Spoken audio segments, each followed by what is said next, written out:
within the raft, there is leaps of scale, changes of scale from a space which feels like almost like a map or a terrain or a landscape or a seascape. And so there's a kind of implied fabric of Wales throughout the whole map and the idea of journeys.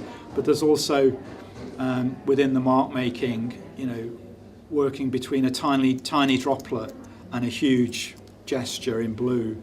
So within the whole piece, both the raft and the 2D pieces, I wanted the idea of the kind of the micro and the macro.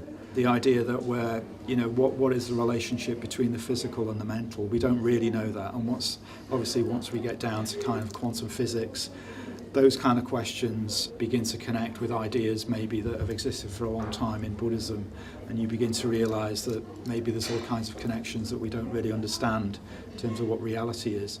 So I like the idea that within the piece itself, there would be drips on the canvas that were literally, I had a big brush that could create thousands of drips very, very quickly. And the brush then it's part of one of the oars for the raft. There's a great big impacted brush which has got blue and black all over it that I actually use, that's kind of worn down, which has become an oar in the raft. And you imagine the artist rowing this mad kind of raft.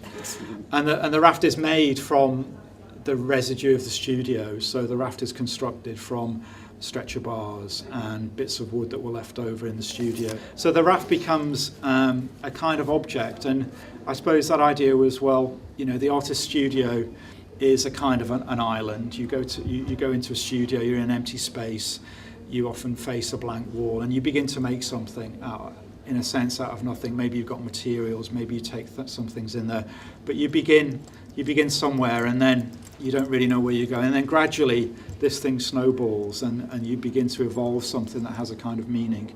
The whole kind of idea of the words of advice, in a sense, were about, how do you live in the moment, which obviously is a Buddhist idea, and how do you connect with the moment.